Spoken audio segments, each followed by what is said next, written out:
días a otra jornada de este fantástico ciclo de la Facultad José Ángel Valente, y además con ese título tan sugerente, ¿no? Valente y las ínsulas extrañas. Yo creo que es sugerente incluso mucho más allá del verso de San Juan o del título que eligiera José Ángel para esa antología. Yo creo que el tema de este año, las relaciones de Valente con la poesía hispanoamericana, yo creo que es realmente un tema importante y un tema acertado. Lo digo porque además vamos a hablar hoy, Raúl, Manrique Girón y Claudio Pérez Míguez van a hacer un recorrido por la obra de una autora que idolatro, no voy a decir que admiro, sino que idolatro, como es Idea Vilariño. Y bueno, pienso en Idea Vilariño, que es una autora un poco mayor que Valente, la generación del 45, que bueno, viene, aunque son un poco mayores en edad, viene a corresponderse con la generación del 50 de Valente, y uno comprende en ese contexto la necesidad que tiene un poeta como Valente de acercarse a esa tradición hispanoamericana.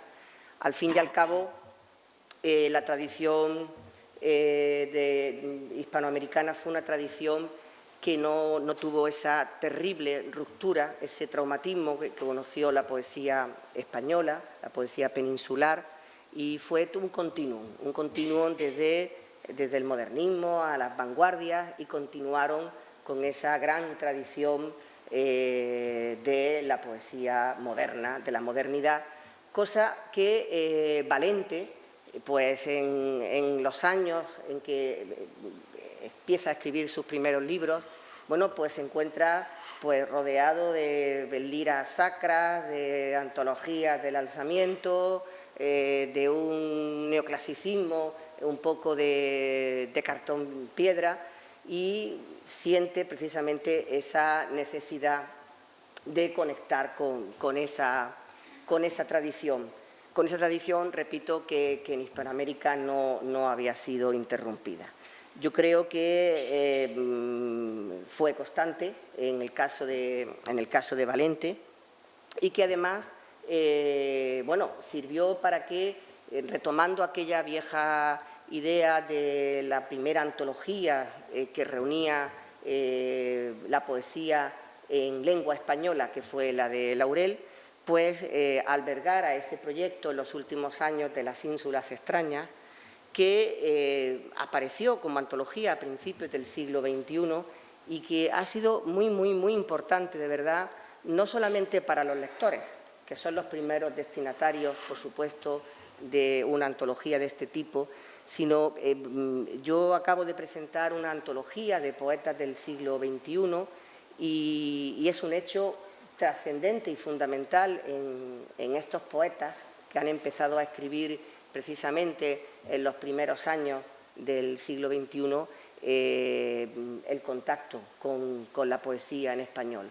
Pasar de una tradición casi de provincia, como podemos decir, que es cocer una generación literaria simplemente en el contexto de la poesía española, a tener la suerte de acercarse a lo que es el amplísimo panorama de la poesía escrita en español, pues claro, es una cosa que marca un hecho diferencial, ¿no?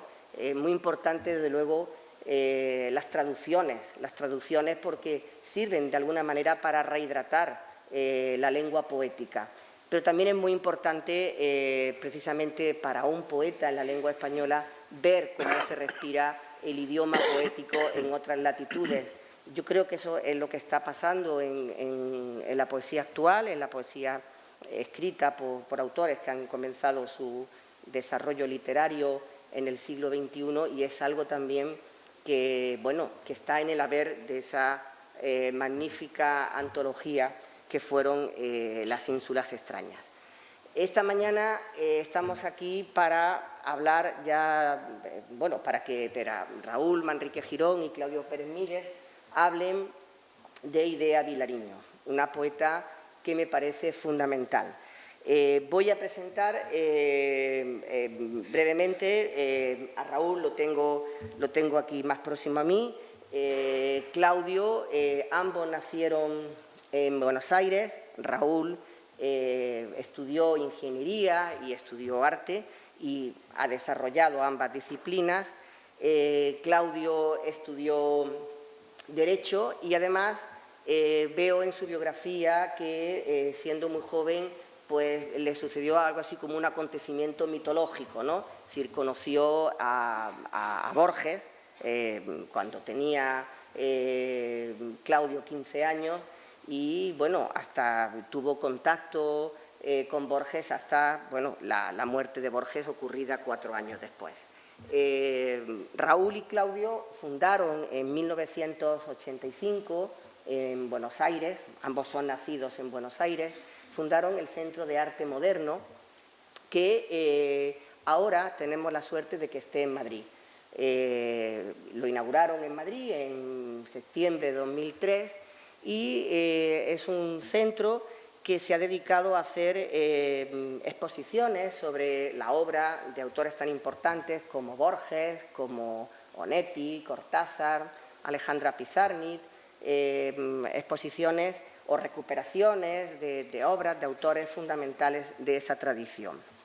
Acompañando precisamente ese tipo de exposiciones, que no solamente se han llevado a cabo en el Centro de Arte Moderno de Madrid, sino que han transitado por otras ciudades españolas y ciudades europeas como Bucarest, París, Roma, creo que también en Jerusalén. Bueno, pues acompañando esa actividad ha estado la creación de un pequeño gran sello editorial del Centro Editores que se ha dedicado a la edición artesanal, no sé, son pequeñas joyas, yo he visto algunas, en las que recogen, en algunos casos recogen lo que ha sido esas exposiciones, son siempre en torno a figuras literarias y además que recogen precisamente todo el repertorio iconográfico propio de esas exposiciones. Ambos son autores de estos libros publicados del Centro Editores, de obras como Juan Carlos Onetti, un ensayo iconográfico, El infinito Borges, El universo de Julio Cortázar, Alejandra Pizarnik, un recorrido iconográfico, Olivero Girondo y Nora Lange, un matrimonio literario. Nora Lange, además de una excelente poeta y artista de la vanguardia y además personaje mítico en la novela de Adán Buenos Aires, fue un amor juvenil de Borges, ¿no? Al final se casó con Olivero Girondo. Yo creo que también a veces las grandes artistas se equivocan, ¿no? En este caso yo creo que desde mi punto de vista, bueno, yo creo que es por mi devoción por Borges, ¿no? Aparte de eso, sí tienen en preparación otros títulos igual de interesantes. Uno que analiza un poco el boom de la literatura hispanoamericana, otro que habla de la vanguardia del Río de la Plata y uno que ya se ha terminado, que va a ser de inminente aparición y que cuadra perfectamente, pero perfectamente con lo que es el contenido de este ciclo, Los Nuestros, un puente de palabras. Un puente de palabras es precisamente lo que tendió José Ángel Valente con Las ínsulas extrañas y, como digo, la intervención de Raúl y de Claudio va a estar centrada, va a tener como dos bloques, va a estar centrada primero en Idea Vilariño y su relación con la generación del 45. Yo recuerdo esa imagen de Juan Ramón Jiménez en su visita en el 48, creo, ¿no? En el que se ve, tal y como mira el espectador, Idea está justamente a la derecha de Juan Ramón y justamente delante de Juan Ramón está la otra gran poetas de esa generación. Bueno, yo creo que los dos grandes de esa generación son dos mujeres, son Idea Vilariño y la reciente Premio Cervantes, Ida Vitale, que está justamente delante de Juan Ramón Jiménez. En esa foto está Emilio Rodríguez Monegal, pero yo creo que los dos astros para mí, sin duda, de esa generación son Idea Vilariño e Ida Vitale. Y después, en un segundo bloque, y todo esto acompañado también de un recorrido de imágenes iconográficos, quizá van a centrarse en esa idea que tenemos o ese aspecto tan destacado de Idea Vilariño, de su poesía amorosa y su relación con Onetti, su epistolario. Yo quiero decir que a mí los poemas amorosos de Idea Vilariño me parecen brutales, A mí me da reparo decir, pero después de leer los poemas de Idea Vilariño de amor, los 20 poemas de amor, los estupendos, voy a poner el adjetivo estupendos, 20 poemas de amor de Pablo Neruda, me parecen cursis y blandengues, se me caen de las manos. Y no debería ser, porque no quiero decir que Neruda sea un mal poeta, ni mucho menos, ¿no? Yo creo que, pero no solamente Idea Vilariño es una autora que merezca pasar a la posteridad por sus poemas de amor. Yo recuerdo sus nocturnos, es más, yo tengo la primera edición de Nocturnos, precisamente en la colección Número, que me imagino que sería ediciones de la propia revista Número, ¿no? La conseguí en una librería de viejos. Yo recuerdo algunos poemas de Nocturnos como Eso, que son absolutamente lapidarios, ¿no? Entonces me parece una poeta fundamental. Y quiero terminar leyendo un poema de Idea Vilariño, que no es en absoluto un poema de amor, porque no creo que yo fuera capaz de leer un poema de amor de Idea Vilariño, pero que sí tiene que ver un poco con todo esto de lo que estamos hablando, con ese puente de palabras. Se llama Un poeta y es un poema que ella escribe a Rubén Darío. Yo creo que si alguien tendió ese puente de palabras, el precursor absoluto es Rubén Darío, ¿no? Después de él ya vendrían Huidobro, vendría Vallejo, vendría Neruda, pero ese puente, por lo menos de ida, para que luego fuera de ida y vuelta, como por ejemplo lo hizo Valente, lo tiende Rubén Darío. Y es también además un poema en el que yo creo, que aunque esté hablando de Darío, está hablando del mito del poeta latinoamericano, porque es un poema que yo leo y que, cambiando ciertas circunstancias o ciertas situaciones, también podría ser un poema aplicado a Neruda, que es el otro fundador del mito del poeta latinoamericano. Leo el poema de Idea. No quería despedirme sin leer este poema y darle la palabra a los que realmente tienen que protagonizar el acto, que son Raúl y Claudio. A un poeta. Pobre Rubén, creíste en todas esas cosas, gloria, sexo, poesía, a veces en América, y después te moriste. Y ahí estás, muerto, muerto. Pobre Rubén. Te rodeaste de mitos, de cisnes, de Paríses y de Grecias, de cargos y de deudas, de amigos sinvergüenzas. Te engañaron, te hicieron el cuento, te robaron, Rubén. Mira que fuiste tonto. O bien no te pagaban, aunque a veces tú mismo derrochaste tus pesos con la embriaguez de un niño. Y escribiste bobadas por encargo, por juego y hasta por compromiso. Mira que fuiste tonto. Casarte con Rosario, andar con presidentes, alternar con snobs, caer con cualquier pícaro. No puedo respetarte y ni siquiera ver de dónde te brotaban tus versos, tus palabras, tu tremendo lirismo, tu canto, tu increíble belleza, tu poesía.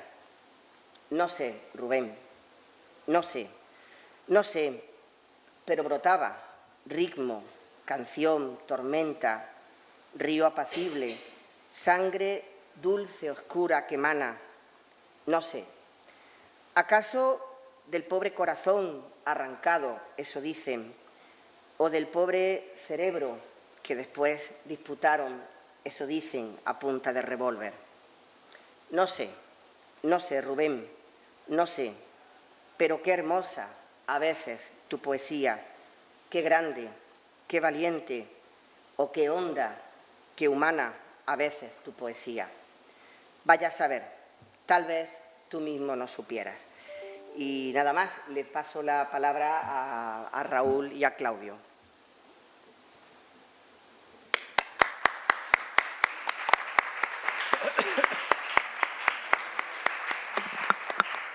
Bueno, buenos días. Muchas gracias por la presentación. Quería agradecer a la Universidad de Almería, a la Facultad José Ángel Valente, por supuesto a Isabel Jiménez Caro, también a Claudio Rodríguez Fer y la otra gente que ha pensado en nuestro nombre como para poder participar en estas jornadas tan buenas y tan interesantes. Y estamos muy contentos de estar aquí en Almería, una ciudad que queremos mucho, y además con tantos amigos y otros que seguramente lo serán a partir de ahora. Bueno, a mí me toca esta primer parte de la participación. Bueno, como ustedes saben, Idea Vilariño nació en Montevideo en 1920, más precisamente el 18 de agosto. Su familia era una familia bastante culta. Su padre era anarquista, a eso le debe su nombre, que es un poco raro. Más raro era el de sus hermanos, que se llama Numen, Poema y Alma, ¿no? Su padre era poeta. Y azul. No llegó a publicar sus poemas en vida, pero era poeta, ¿no? Entonces, ella nació en un ambiente propicio para desarrollar su trabajo, ¿no? En su infancia y primera juventud estuvieron bastante vinculados a enfermedades, sobre todo respiratorias, pero también una bastante rara enfermedad de la piel, ¿no? Que marcó mucho su primera juventud, parecía de alguna manera, y que incluso la obligó a vivir alejada de su familia un tiempo, ¿no? Ella nació, como decía, en Montevideo, que todos sabemos que es la capital de Uruguay, y ella, como tal, es partícipe de lo que nosotros llamamos la cultura del Río de la Plata, ¿no? Si hay algún uruguayo se va a enfadar muchísimo conmigo, porque siempre dice que los argentinos, cuando son argentinos, decimos que son argentinos, la gente que nos interesa, y que cuando son uruguayos decimos que son rioplatenses. Más allá de estos nacionalismos, es cierto que, digamos, ambas orillas del Río de la Plata forman una unidad cultural importante, que además ha dado como resultado creaciones muy interesantes, ¿no? Y tal vez de las más importantes, como yo creo, como el tango. Digamos, la comparsita, que es el tango emblemático, uno de sus autores es uruguayo. Y bueno, en este ambiente es el que nace Idea Vilariño. Este compartir, de alguna manera, la cultura siempre ha posibilitado un intercambio de escritores desde el siglo XIX, ¿no? Esteban Echeverría, cuando era programa político, estaba en lo que se llamaba entonces la banda oriental, ¿no? Y muchos escritores uruguayos de la generación de Idea, bueno, el mismo Juan Carlos Onetti vivió en Buenos Aires y publicó gran parte de sus trabajos en Buenos Aires, Mario Benedetti también lo hizo, Eduardo Galeano, pero Idea no lo ha hecho en este sentido. Ella no publicó cosas en Buenos Aires, pero muy pocas, y nunca vivió, siempre se mantuvo en Montevideo, incluso en los años difíciles de la dictadura, donde muchos de sus compañeros de generación fueron al exilio. Ya lo adelantaba recién, Idea es una representante de la generación, de lo que se conoce como la generación del 45, es la generación que básicamente surge, para decirlo de alguna manera burda, los autores que surgen entre el 45 y el 50 aproximadamente. Esta generación participa, por supuesto, Idea Vilariño, Ida Vitale que ya la flamante ganadora del Premio Cervantes, Emir Rodríguez Monegal, Ángel Rama, bueno, y otros autores como Amanda Berenguer, menos conocidos en el exterior, ¿no? Muchos sitúan a Juan Carlos Onetti dentro de esta generación. Yo creo que es un poco incorrecto. Onetti juega acá un rol más de patriarca, de figura referencial. Él era 11 años mayor que Idea y que Mario Benedetti, que nació, por ejemplo, el mismo año que ella, y cuando surge esta generación, Onetti ya había publicado sus 3 primeros libros, ¿no? Pero indudablemente hay una vinculación. Carlos Martínez Moreno, Maggi y muchos otros autores pertenecen, que tal vez sean menos conocidos en el exterior. Vamos a hablar luego de Número, que ya está ahí, aparece ahí como rectora, pero antes de 1947, Idea forma parte de los fundadores de la revista Clinamen, que llegó a sacar 5 números y pertenecía a la Facultad de Humanidades y Ciencias de la Universidad de la República, ¿no?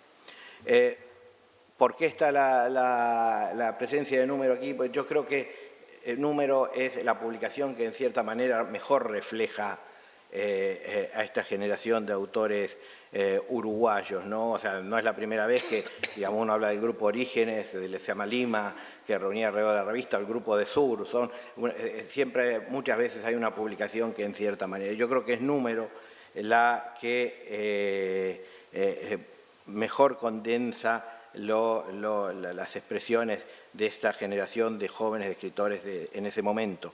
Fue fundada en 1949, esta revista, y el consejo de redacción fue formado por Idea Vilariño, Manuel Arturo Clapp y Emir Rodríguez Monegal, que ya venían de la revista anterior que yo les cité. También como diseñador gráfico se sumó Sarandí Cabrera y Mario Benedetti posteriormente. Esta publicación duró hasta 1964, pero en realidad son 2 épocas. Idea participa únicamente en la primera época, que son 27 números que salen hasta 1955, o sea, del 49 al 55.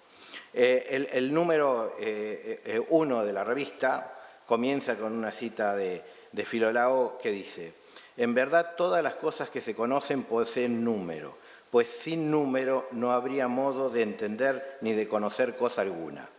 Y continúa con un determinado, ellos lo llaman prólogo, una pequeña, en cierta manera, declaración de principios que tiene, que continúa con el denominado prólogo que dice: si estas páginas recogen con cierta insistencia textos importantes o modestos que enfoquen los problemas del arte y del pensamiento contemporáneos, si ellos ofrecen alguna vez un planteo que trascienda lo meramente literario o filosófico y fijan su atención en el suceso de la hora, si ellas alternan la producción nacional y extranjera con deliberada prescindencia de nacionalismos, si ellas reiteran firmemente un doble concepto de la creación, poética e intelectual, no piense el lector que es obra del azar.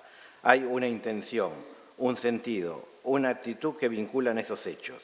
La palabra número, tan servicial y cotidiana, participa también, si se la piensa originalmente, de ese sentido y expresa esa actitud. Número publicó a muchos autores extranjeros, dentro que puede citar, no sé, Alfonso Reyes, Albert Camus, Guillermo de Torres, Juan Ramón Jiménez, Roger Coalá y muchos otros. También Idea realiza varias traducciones que se publican en esta revista, como de Antonín Artaud, por ejemplo. Y en lo que tiene de importancia también, que en lo referente a la literatura local, en cierta manera, Número acompaña el proceso de modernización que ya había iniciado con El Pozo, Juan Carlos Onetti, que es, digamos, el tránsito en cierta manera a la moderna, literatura moderna, novela latinoamericana que se desprende del naturalismo y el costumbrismo generalmente ligada al campo y se convierte en urbana, ¿no? Esa es la posición que asume Número, ¿no? Además de sacar la revista, como recién también comentaba, Número se convirtió en editorial, publicando libros de los mismos escritores que hacían la revista o que la dirigían, como El último viaje de otros cuentos de Mario Benedetti, Conducto de Sarandí Cabrera, o de la propia Idea Vilariño, han publicado, por ejemplo, Paraíso Perdido y Por aire sucio. También publicaron cosas de destacados autores como Borges, por ejemplo. Hay un pequeño librito que aspectos de la literatura gauchesca que lo publicó la revista Número, ¿no? Gabriel Leonet, en un trabajo llamado Revista Culturales Uruguayas, de 1940 a 1970, que es una especie de catálogo, de recopilación de datos sobre esta revista, dice fundamentalmente sobre lo que editó Número, ¿no? Dice 1949-1964, Número, publicación bimestral. Directores Manuel Antonio Clapp, Emir Rodríguez Monegal, Idea Vilariño, Sarandí Cabrera, director gráfico. Redactor responsable, Emir Rodríguez Monegal. A partir del número 9, Mario Benedetti se suma al Consejo de Redacción. En la segunda época, Vilariño abandona la dirección, a la que se suman Carlos Martínez Moreno y como editor Benito Milla, mientras que Sarandí Cabrera cesa como director gráfico. Primera época, como dijimos, 1945-1955, segunda época, 1963-1964. Marzo-abril 1949 a diciembre del 55, que es la primera época con 27 números, abril-junio del 63 a mayo del 64, que es la segunda época con 4 números, 31 números en total. La revista Número constituyó un sello editorial casi desde su fundación y durante los 7 años de su primera época. Ya en el número 4, septiembre-octubre de 1949, anuncia la aparición de obras de Jorge Luis Borges y de sus propios hacedores, Idea Vilariño, Emir Rodríguez Monegal y Sarandí Cabrera, los cuales efectivamente publican como editadas al año siguiente. Números, noviembre-diciembre de 1949, con excepción de la novela de Emir Rodríguez Monegal, que nunca se publicó. Los números 6 a 8 se publican conjuntamente en una entrega especial titulada La literatura uruguaya del 900, reeditada en carácter de libro en septiembre del mismo año, 1950. El número 27, diciembre de 1955, último de la primera época, incluye un anuncio con la lista definitiva de las obras publicadas por Número, que son los siguientes. La literatura uruguaya, bueno, y ahí cita todos los libros publicados por la editorial. Es a través de esta revista o del grupo de esta revista que también Idea Vilariño conoce a Juan Ramón Jiménez, ¿no? Recién se hacía referencia a esta foto, que es, digamos, Juan Ramón Jiménez de 1948 viaja a Buenos Aires, invitado por la revista Anales de Buenos Aires, que dirigía Jorge Luis Borges, ¿no? Incluso la revista Anales de Buenos Aires dedica un número extraordinario a Juan Ramón Jiménez, del número 23, ¿no? Juan Ramón Jiménez fue recibido tanto en Buenos Aires como en Montevideo como un mito viviente. Fue acompañado por su esposa, ¿no? Por su novia Camprubí. Puso especial interés en los jóvenes poetas, tanto uruguayos como argentinos. De hecho, invitó a la joven poeta argentina Mariana Walsh a su casa en Estados Unidos. Tenía pensado hacer una antología, como ya había hecho de la poesía cubana, referida a Argentina y Uruguay. En los archivos del poeta se ha podido constatar la existencia de una selección incipiente que llevaría el título Antología de la poesía escondida de Argentina y Uruguay, ¿no? Antología con J, ¿no? Es muy recordada su visita a la Casa de los Escritores José Pedro Díaz y Amanda Berenguer, donde yo estimo que esta foto fue tomada.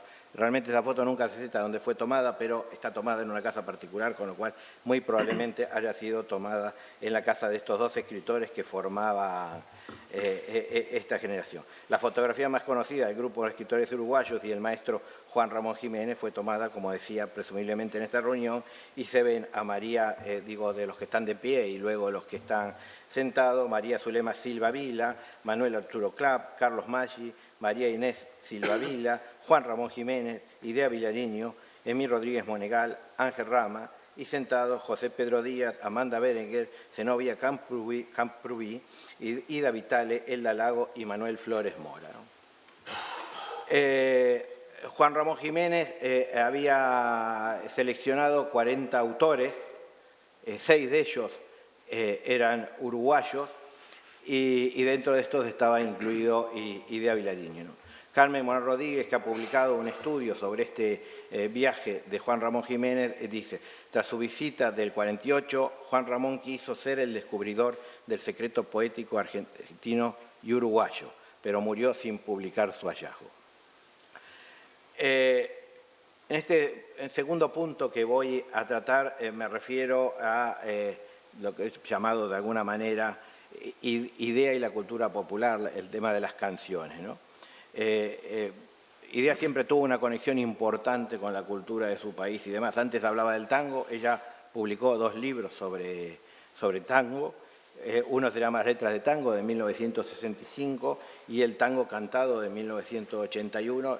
Estas son antologías de recopilación de material de tango que hizo ella con una introducción y demás. También tuvo una cierta preocupación por el teatro, haciendo traducciones de obras, muchas de las cuales fueron puestas en escena, ¿no? La música y las canciones forman una parte importante de la cultura de un país, creo yo, y IDEA tiene una intensa actividad en este sentido.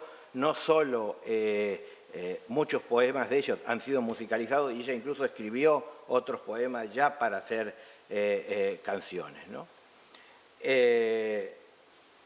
Es tan importante la cantidad de trabajo de este tipo que ella incluso se armó un libro.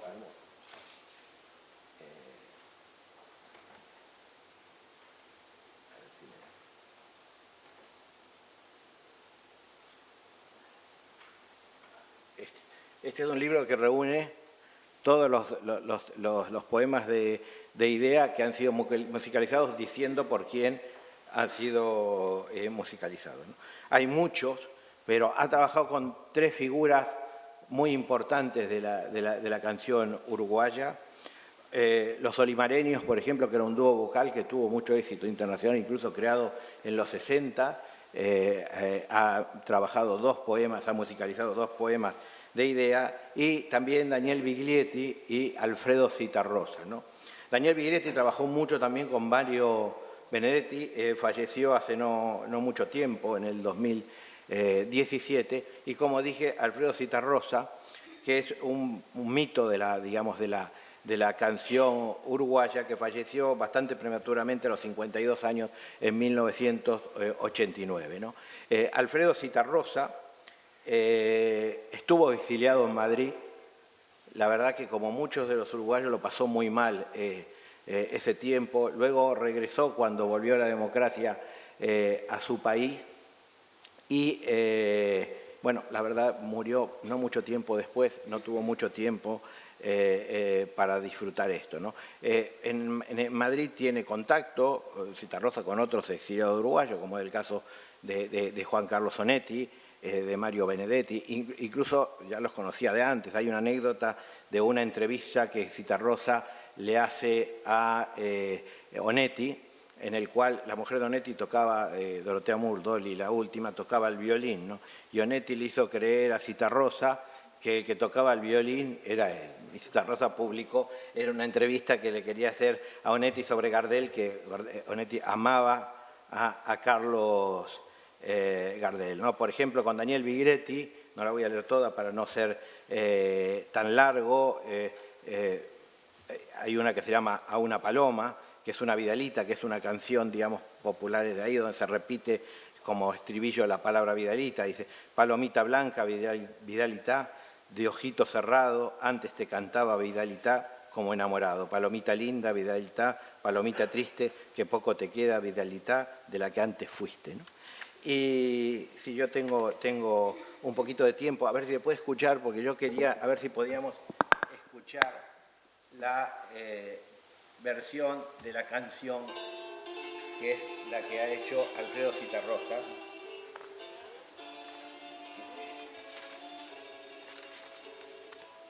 Se llama La canción y el poema, es conocida como La canción también.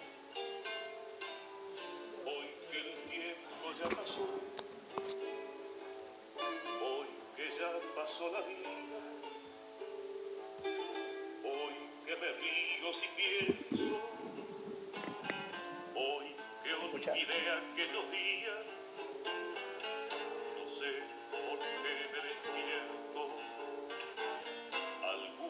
noches vacías, oyendo una voz que canta y que tal vez es la mía. Quisiera ahora de amor para que supiera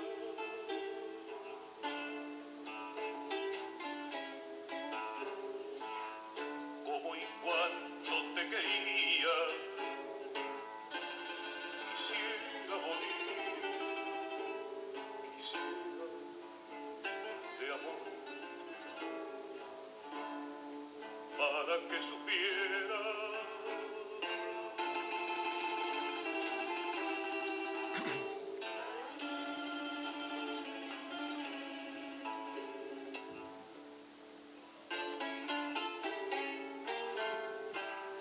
algunas noches de paz, si es que las hay todavía, pasando como sin mí por esas calles vacías, entre las sombras echaste un triste olor de glicina. Escucho una voz que canta y que tal vez es la mía. Quisiera ahora de amor para que supiera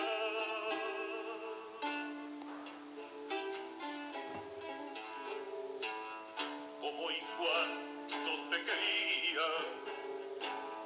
Quisiera morir, quisiera de amor para que supiera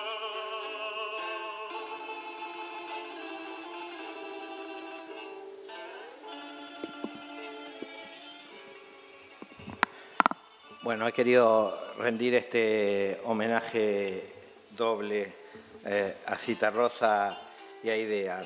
Y ya para pasar al último bloque, que luego continuará con el epistolario Raúl, voy a hacer la introducción al tema de la relación entre Idea Vilariño y Juan Carlos Onetti, ¿no? Se conocieron también en función de la revista, en cierta manera, en una reunión en la cual los miembros de la revista Número, estamos hablando del año 50, fueron a conocer a Idea.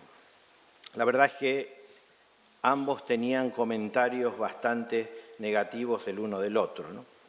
Sin embargo, Idea Vilariño, cuando recuerda esto en una entrevista que le hace María Estergilio y Domínguez, dice, esto es lo que dice textualmente Idea Vilariño: estaba seduciéndome a fondo, con lo mejor de sí mismo, y tanto que yo me quedé convencida de que aquello era la séptima maravilla.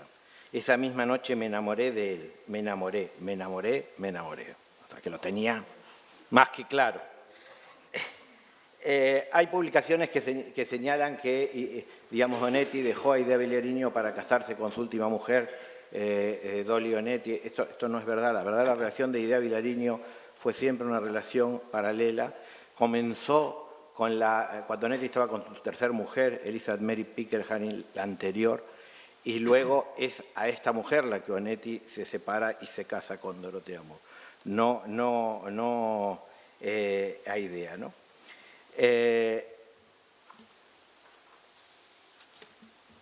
Esta relación que dije que comenzó en los 50, para que ustedes se den un cronograma que me parece importante, digamos, en el año 50 Onetti vivía en Buenos Aires. En el año 55 se traslada a Montevideo, donde vive hasta el año 70, comienzo del año 75, que viene al exilio madrileño, hasta el año 94 que Onetti muere. Esto se puede decir que la relación comenzó en ese momento y no terminó nunca, sobre todo desde el punto de vista de Idea Vilariño, que realmente desarrolló un amor hacia él que que puede ser calificado hasta de obsesivo, ¿no? Pero ella a través de la correspondencia lo vamos a ver, digamos, cuando obviamente Onetti está en España, los encuentros son cuando ella viaja, digamos, a Madrid cuando lo ve, pero ella, esto no quiero meterme en el tema de Raúl, vamos a ver que en cierta manera hay una continuidad en esta relación. La pregunta es por qué ocuparse de una relación sentimental aquí, que puede ser clasificada de enteramente personal y alejada de la literatura. Eso me parece importante señalarlo. Desde luego Onetti es la figura fundamental, angular de la literatura uruguaya del siglo XX, con lo cual no sería menor en cualquier caso esta relación. Pero para Idea Vilariño realmente la literatura es la vida, o la vida es la literatura, ¿no? Esta relación tiene consecuencias literarias, en el sentido, ya lo señalaron también en la presentación, la gran mayoría de los poemas de amor, que son una parte muy importante en la obra de Idea, han sido generados, inspirados, provocados por Juan Carlos Onetti. Pero, digamos, esto no es una elucubración del lector, sino que ella misma lo ha señalado así. En este libro, este es el ejemplar que está en la exposición que está en el centro de la fotografía, es el ejemplar que Idea Vilariño le regaló a Juan Carlos Onetti, ¿no? Y podemos ver, esta es la dedicatoria general. Yo sé, porque algunos son tuyos. Pero resulta que cuando uno abre el libro, lo de alguno es casi un eufemismo. El 90% del libro, ella le pone a mano a JCO, a JCO, a JCO, a JCO, a JCO, a JCO, a JCO, a JCO, a JCO. O sea, y este es del libro Canciones, no es el libro de poemas de amor, que son todos poemas de amor, ¿no? Entonces nos parece que es relevante esta relación. Pero el tema también se vincula con los diarios de Idea Vilariño, que ella escribió desde su adolescencia hasta 2 años antes de morir. Estos diarios se encuentran inéditos en su gran mayoría. Hasta el momento se han publicado los diarios de adolescencia y primera juventud, que llegan hasta los 25 años de ella, ¿no? Pero el tema es que el resto, que aparecerá en próxima publicación, la presencia de Onetti es de tipo fundamental, ¿no? Y en los diarios de los escritores se dan diferentes situaciones, ¿no? Casos como el de Ricardo Piglia, un querido amigo que ayer recordábamos con Isabel, que decía él incluso en broma, decía, yo he escrito todas las novelas para poder llegar a publicar los diarios, ¿no? Entonces, no queda claro, digamos, de que él lo consideraba una obra literaria importante, ¿no? Después hay ejemplos como el de Alejandra Pizarnik, en donde, digamos, la parte de los diarios que ella publicó se convertían casi en abstracciones poéticas, con lo cual uno podría decir, bueno, a ver si ella hubiera querido que se publicaran o no, o los hubiera modificado. Pero el caso en Idea, esto está salvado, porque ella misma, en los años 70, se ocupó de transcribir los datos, ¿no? Los diarios para ser publicados. Ella había asumido el compromiso de no publicarlos en vida, cosa que cumplió, pero ella ya no está viva claramente, y entonces se ha publicado la primera parte y se publicarán los otros. Ahí hay una descripción por parte de ella de su relación con Juan Carlos Onetti, realmente muy importante, muy fuerte, y incluso, con algo podría llamarse con bastante impudor. Por eso creemos que esta relación es muy importante y casi imprescindible si uno quiere abordar y entender bien la obra de Idea Vilariño, ¿no? La verdad que al revés no es el mismo efecto. Juan Carlos Onetti le dedicó a ella Los adioses, publicado en 1954 por la editorial Sur, y podríamos decir que hay una cierta visión común, de cierta manera existencialista de ambos o demás, pero realmente no se puede ascribir, como el caso de otras personas cercanas a Onetti, como un personaje de una novela o demás, pero sí la influencia de Onetti sobre la obra de Idea ha sido fundamental. Por eso nos permitimos a entrar en una cosa que vista en abstracto puede ser considerada irrelevante y nosotros creemos que no lo es. Bueno, yo con esto termino. Y vamos a poner como último, antes de pasarle la palabra a Raúl, este es uno de los poemas de amor que Idea dedicó a Onetti y está dicho en la propia voz de Idea. Llorando, decirte,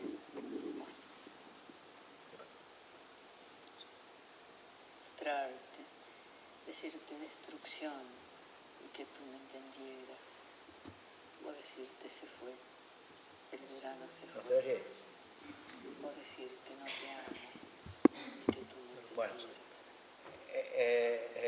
lo siento entonces. No sé si podemos subir un poco el micrófono para... Parece que la voz de ella no es mucha. Yo quisiera. ¿Escucha? Yo quisiera, llorando, decirte, mostrarte, decirte destrucción y que tú me entendieras, o decirte se fue, el verano se fue, o decirte no te amo y que tú me entendieras. Estoy llamando. Siento que no se pueda escuchar mejor, pero vale la intención, ¿no? Esta es la voz de ella diciendo, te estoy llamando, uno de los poemas que le dedicó a Onetti. Y bueno, le paso a Raúl. Bueno, muchas gracias. Gracias Isabel, gracias José por la presentación, gracias a la Universidad de Almería por recibirnos en esta casa maravillosa. Bueno, ya ayer han visto ustedes en el Centro Andaluz de la Fotografía la pequeña exposición que hay con objetos de escritores. Nosotros en el Centro de Arte Moderno tenemos distintas áreas de trabajo.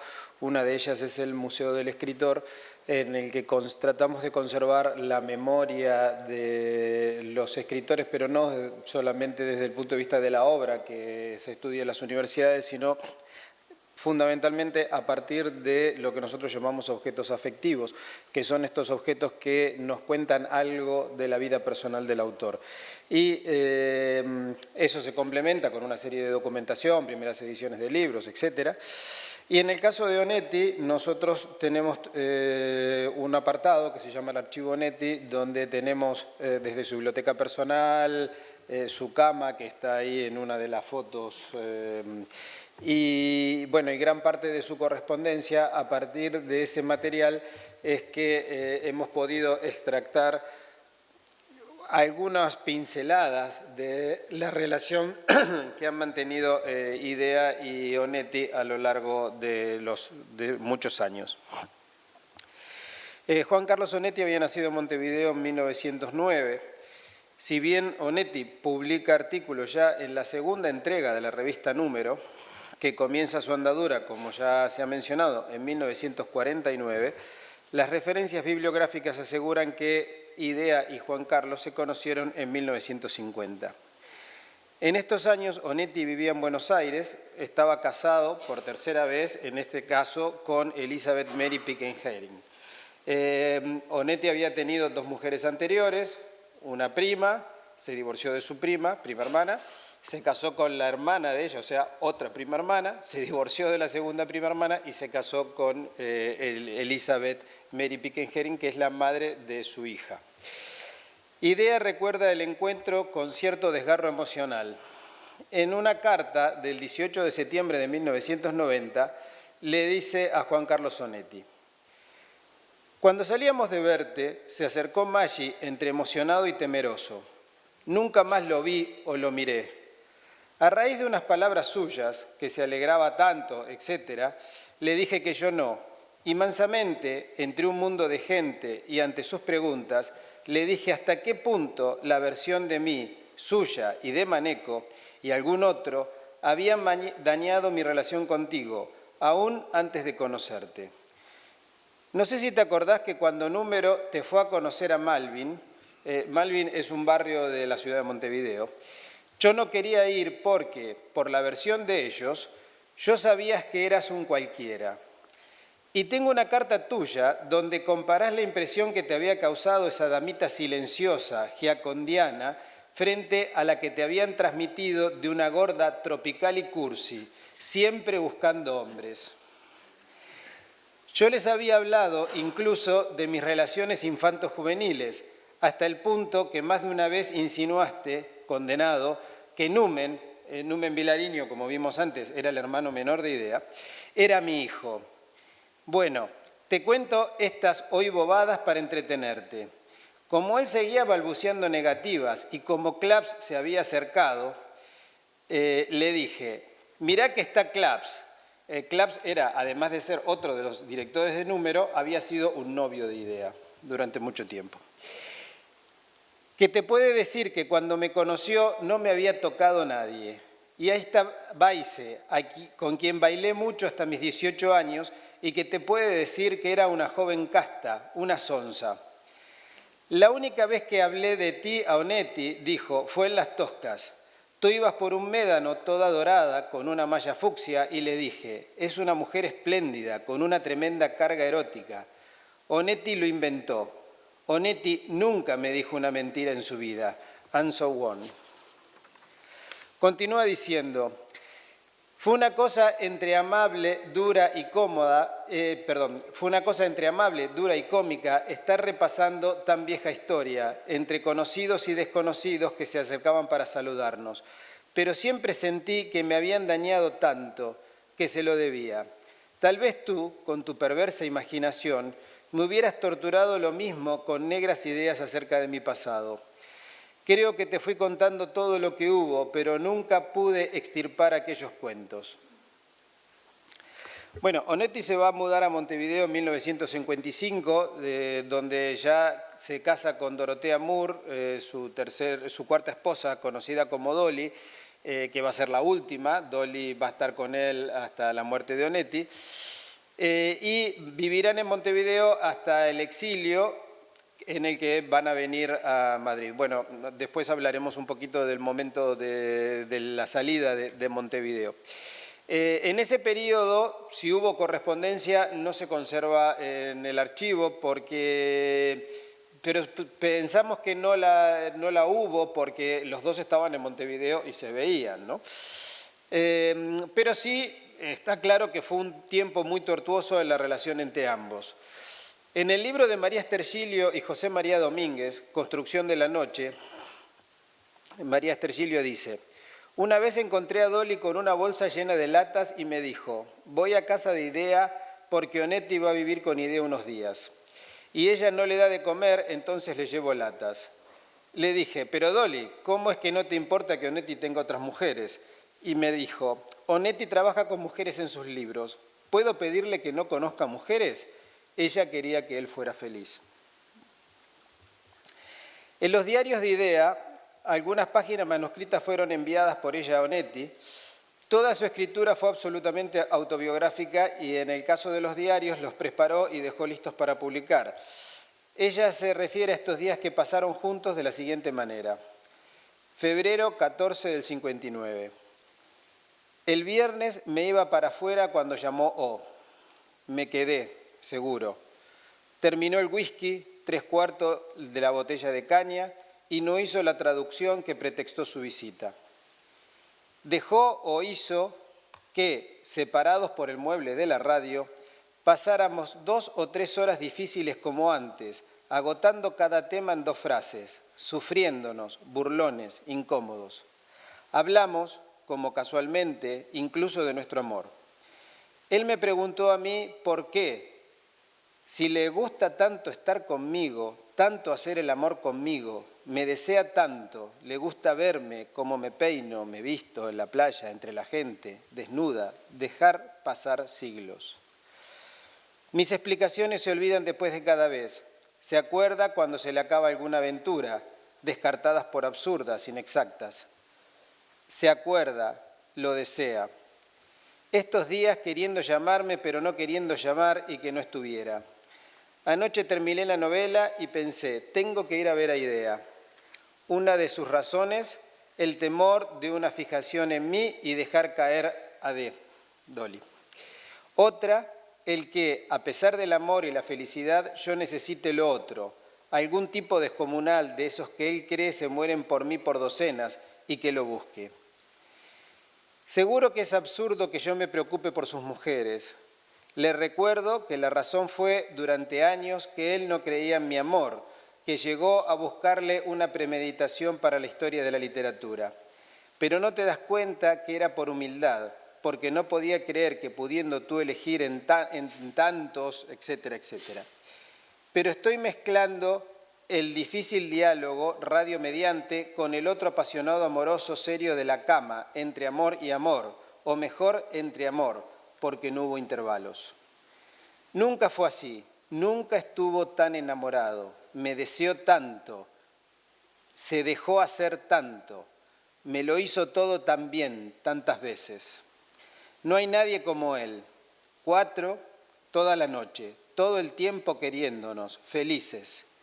Y habló.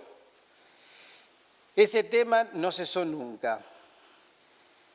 Tú ves, me dice, lo que me cuesta entregarme contigo. Bueno, me cuesta con las otras mujeres y con alguna me acuesto para conseguir su compañía, que es lo que me interesa. Con otras solo quiero acostarme y tengo que aguantar su compañía por delicadeza. Y contigo me gusta todo, no deseo a nadie así, no estoy tan cómodo con nadie. ¿Por qué no te busco más? Podrían sobrarme amigos, gente que me guste, pero no. Flores se acabó, Maggi ya no. Hay todas las razones para que te busque. En mi cama hasta las 2 de la mañana. Después se fue a dormir adelante, pero conmigo. 2 namurones, un namurón es un ciclo orbital, es un estimulante. Yo me caía de sueño, estaba agotada y despejada a la vez. Él me seguía hablando. Me dejó venir, creo, a las 4, pero quería que me quedara. Quedó despierto. ¿Qué siente? ¿Cuánto le importé? Odio haberlo dejado solo y odio haber tenido que irme. ¿Acaso no pude forzar las cosas y quedarme?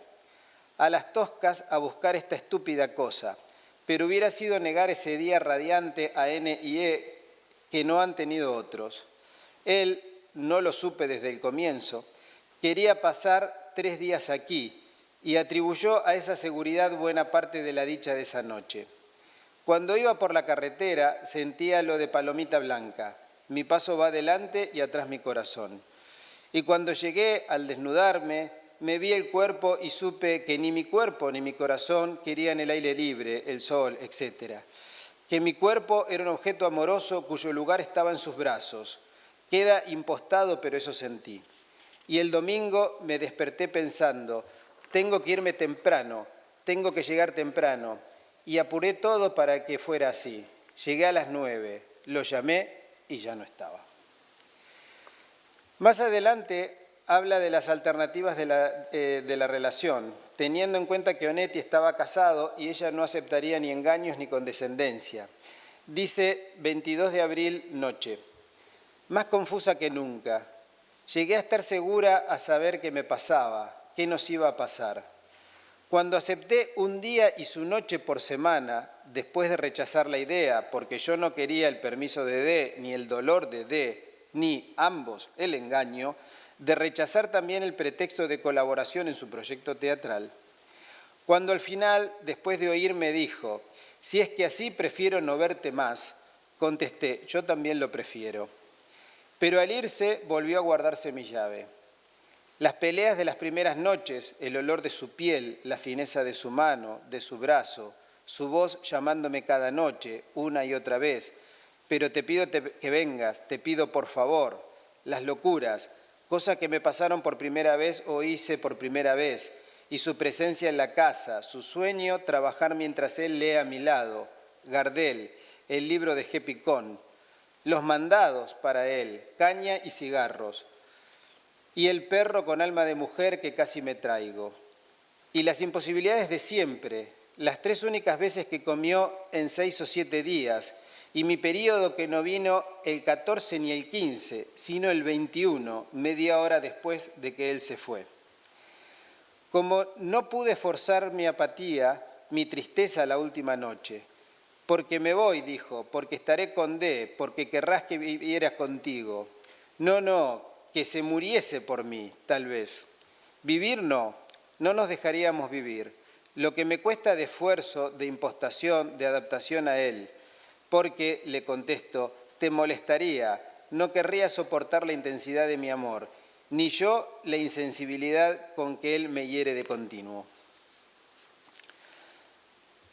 En otro párrafo dice, refiriéndose a su relación, y soy indeciblemente feliz con él algunas veces, pero hay una parte de mí, adulta, seria, que ve mi comedia, mi frustración, el precio que pago, y que esa noche no aceptaba, no podía más. No, pienso que sos imbécil y que sos maravillosa. Viví según un ideal de dignidad, de seriedad, abstenciones, orgullo. No hay nadie como tú, le repetí queriéndonos, no hay nadie como tú. Como vemos, el lenguaje utilizado, tanto en la correspondencia como el diario de Idea Vilariño, tiene un tratamiento muy adecuado a su obra, absolutamente literario.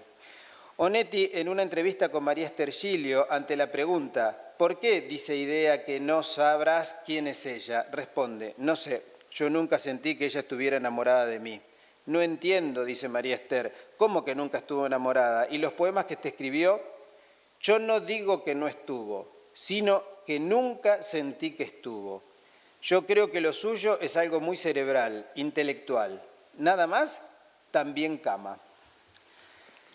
Más adelante, Idea hace un análisis de la personalidad de Onetti y dice, cito, es un hombre, no queda nada en él del adolescente como en todos. Es casi absolutamente veraz y fundamentalmente bueno, aunque no bueno activo como yo, menos pero más buena. Egoísta, toma lo que quiere de uno cuando quiere.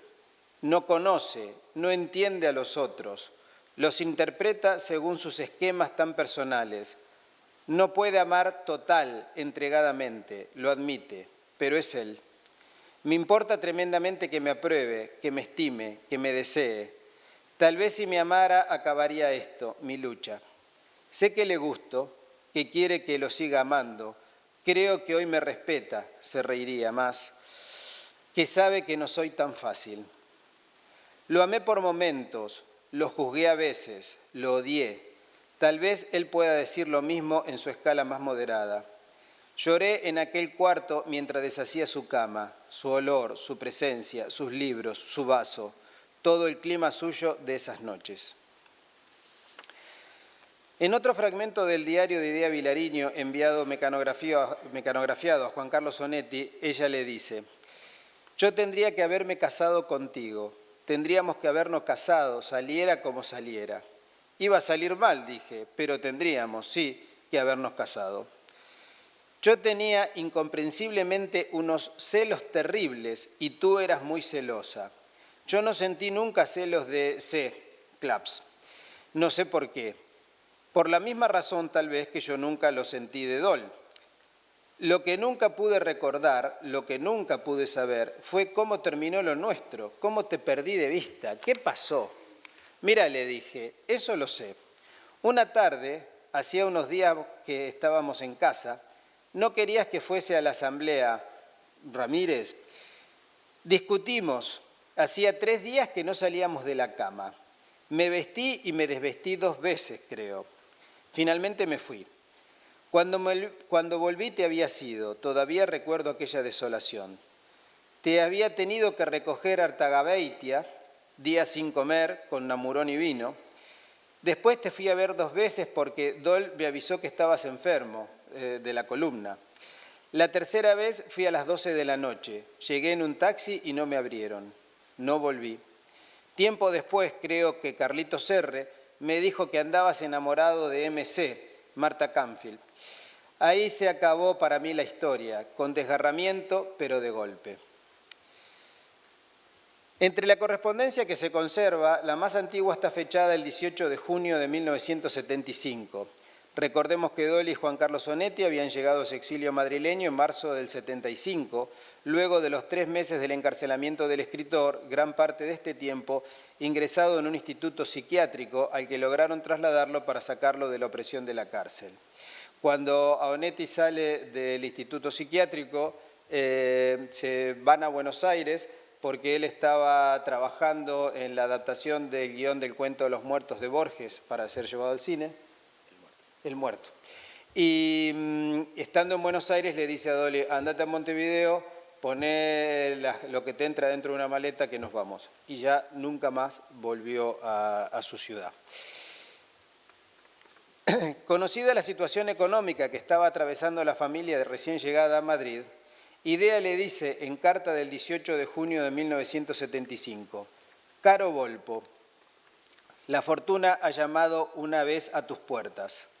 Altus me entregó la suma de 136,50 marcos a tu nombre, que en realidad no es el tuyo, sino el de Onetti. Este honorario corresponde a lo que hizo sobre Thomas Mann, pero a él no hay forma de pagarle, de modo que el honorario corrió a tu nombre. Bada, por otra parte, autor de toda la historia, me dijo que te enviara a ti la guita y que tú hicieras con ella lo que consideres oportuno. Así se hace». Luego, la correspondencia se vuelve por momentos más personal, siempre obsesiva y constante a lo largo de los 20 años que vivirá Onetti en Madrid. En una de las cartas enviadas por Onetti, de las que disponemos copia, se dice, 6 de febrero de 1986. Con cálculos elementales, creo que todavía no los tengo, habrás deducido de que casi voy para viejo. Ni una palabra sobre mis enfermedades. Lo más triste de todo es no poder comer en los restaurantes y perderme hermosas comidas típicas de la madre patria y sus buenos vinos, que bajo palabra de honor son mejores que los venenos que nos daban por ahí Parravera y compañía. De modo que los tomo en soledad y me ayudan para escribir. Una vez por mes se refiere a las colaboraciones para la agencia EFE. Escritura que no tiene otro propósito que ganarme la vida, porque mucho me avergüenza la perspectiva de la Yehudi Dole mantenga los fastuosos gastos de este hogar. No sé si ya te dije que somos felices dueños de una perrita Fox Terrier cuyos únicos objetivos en la vida son pedir y robar comida y morderme. La perra me odia y me desconcierta porque es la única hembra que he conocido que no me quiera. Esta carta tiene que ser larga, te pido perdón. Deseo de todo corazón que no haya problemas postales y que algún día muy próximo, al abrir la puerta de tu casa, encuentres e intuyas toda la nostalgia del pasado que encierra el sobre. Yo sabía, y como soy un canalla también me regocijaba, de que tu casamiento no pasaría de ser un seguro erótico para tu porvenir. Nunca durará una pareja en la que la mujer sea más inteligente que el hombre y no tenga la astucia para disimularlo.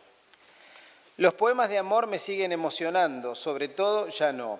En cuanto al resto del libro, no quiero releerlo porque aunque te parezca grotesco, me molestan los celos. Espero que en Montevideo haga calor como corresponde y haya abundancia de sol en las toscas, que es tan bueno para tu salud. De vez en cuando abro mi caja de seguridad y extraigo una fotografía de mujer tirada boca abajo en una playa. Beso ritualmente el hermoso culo de cartulina y lo vuelvo a guardar. Ya ves que para mí también funciona el ya no. Bueno, para referenciar un poco esa carta, vamos a recordar que Idea Vilariño se había casado con Jorge Liberati en 1975 y se divorciaron en 1986, fecha en que Onetti le manda esta carta, ¿no? Liberati había sido un alumno de Idea y era 22 años menor que ella.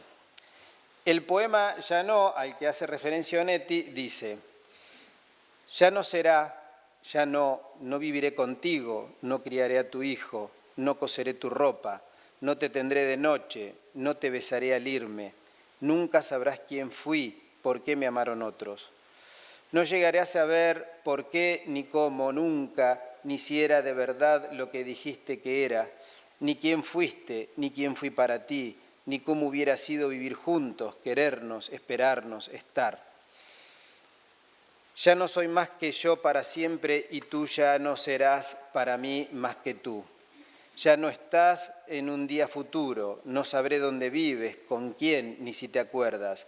No me abrazarás nunca como esa noche, nunca. No volveré a tocarte, no te veré.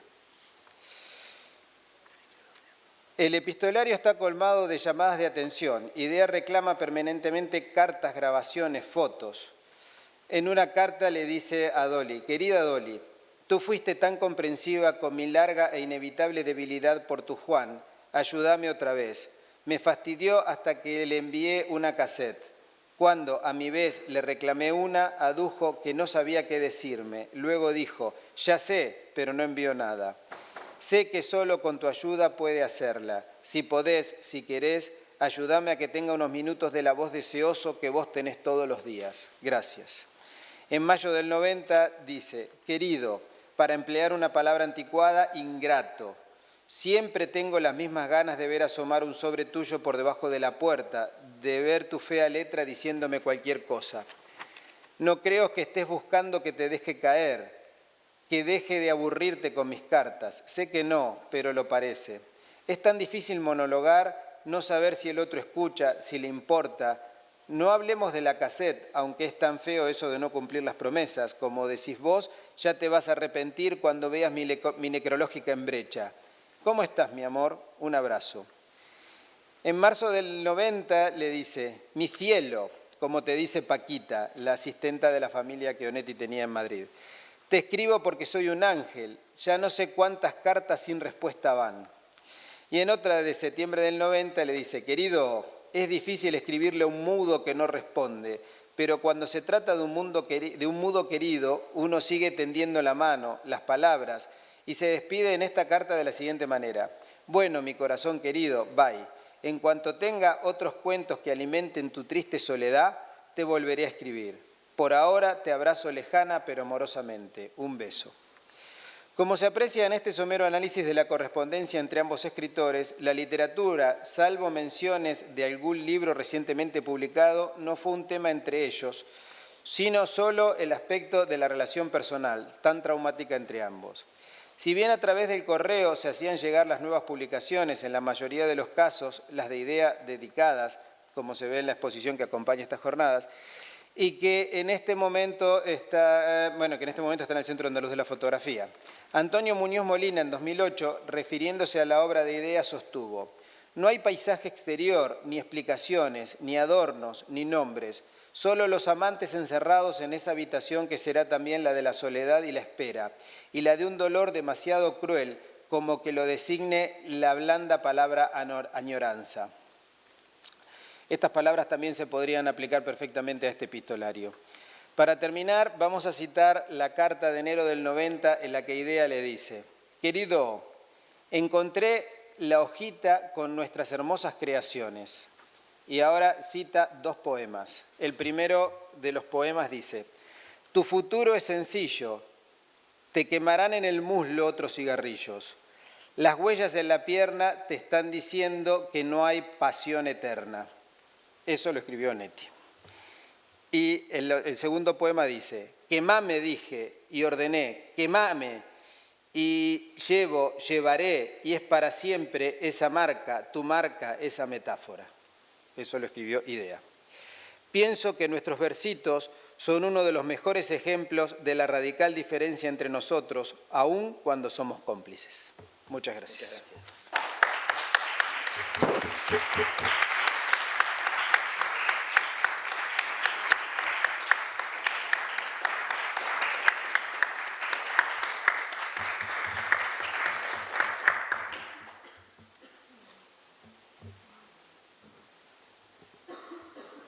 Bien, no sé si alguien quiere comentar algo, hacer una pregunta a Raúl y a Claudio.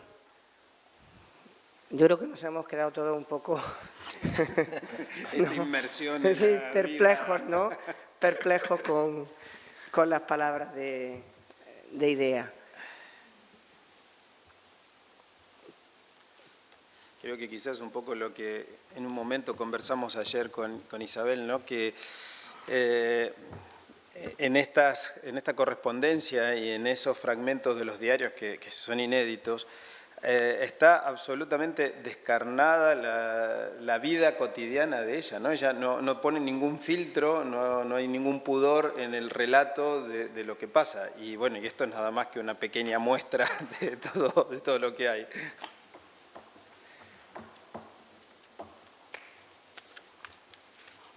Vicente. ¿Habéis citado en varias ocasiones a Maggi, Carlos Maggi, no? Maggi, sí. El dramaturgo. No. Carlos Maggi es un escritor uruguayo, básicamente autor de novelas, que murió hace poco, hace 3 o 4 años, y que era muy amigo de Onetti. Es yo creo, con G es el nombre, con doble G. Parece que hubo como un corte, ¿no? en la amistad. Por lo que... Bueno, esos son comentarios. La verdad es que no, yo no lo sé si hubo alguna interrupción en algún momento, pero no mantuvieron con Onetti la amistad hasta su muerte, digamos, más lejana cuando él estaba en Madrid, porque él no se movía casi de Madrid, no volvió nunca a Uruguay. Y lo que habla idea son de cosas, digamos, de cotilleos que se decían en la época uruguaya y de la revista, ¿no? Como dije yo, los dos iban muy mal predispuestos por mutuos comentarios, menos mal. ¿Y habéis visto si hay alguna presencia de idea como presentada en algún personaje de la obra de Onetti? No. Lo que decía Tony, ¿no? No, No importaba descubrir esa relación porque era como materia literaria. Bueno, claro, ella siempre dice que Onetti necesitaba material humano.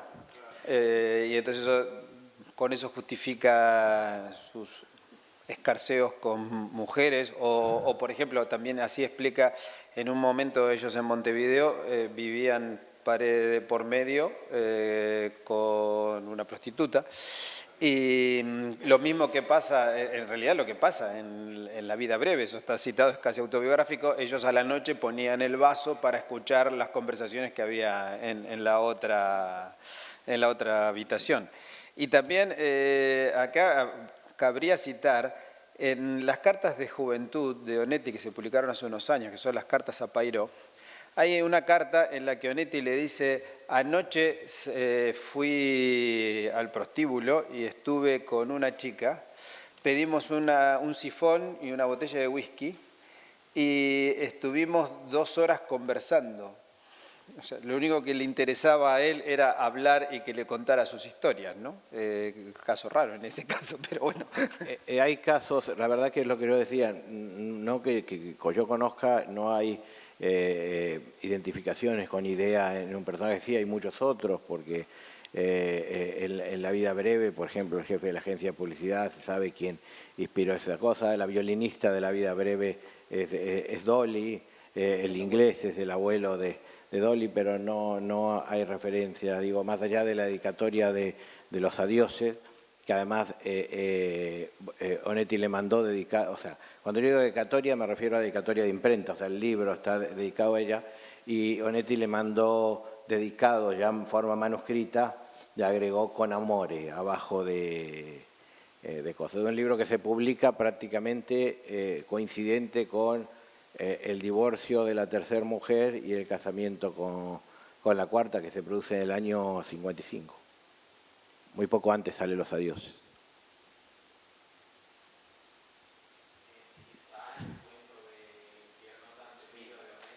Sí.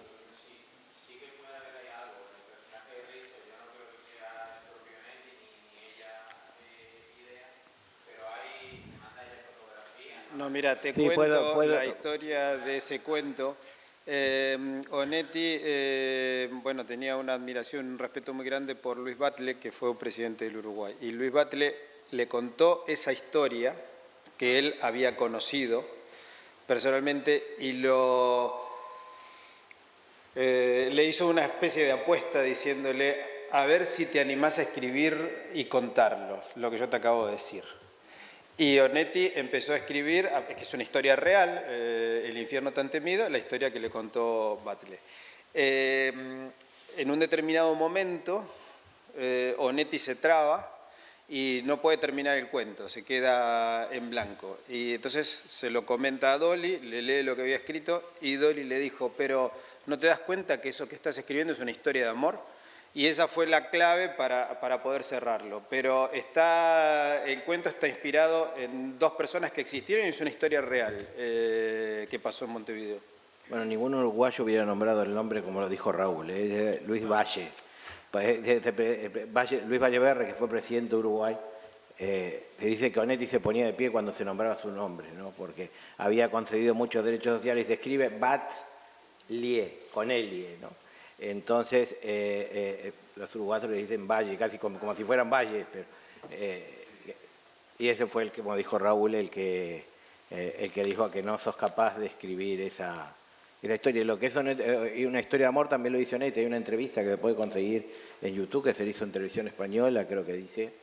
Onetti no era un hombre muy entrado en polémicas, entonces es una persona que entrevista, creo que es Marcos Ricardo Bonatán, me parece que está, y Onetti dice, yo lo he escrito como un cuento de amor.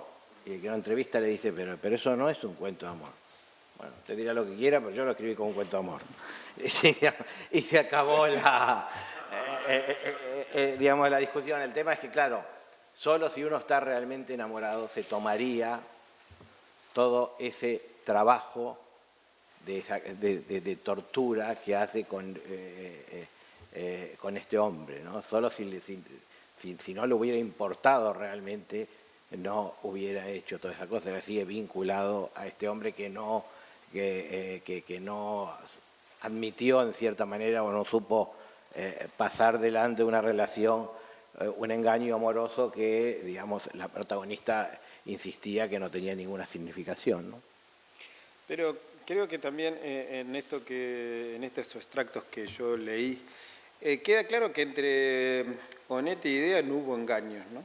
De hecho, en algún momento, ella lo dice, cuando me ofreciste la alternativa de vernos una vez por semana, yo no iba a aceptar el engaño de Dolly, creo que entre ellos la cosa fue paralela, pero clara. En vez de hablar de literatura estamos hablando de cotilleo, pero bueno. Pero al fin y al cabo, en el caso de Idea Vilariño, es que su poesía, o la parte más, digamos, más jugosa de su poesía, tiene que ver muy directamente, bueno, tú leyendo los extractos está claro, es decir, pocos poetas quizás han sido capaces de abordar el tema, aunque la poesía nunca es un espejo directo ni una cosa de la pura autobiografía.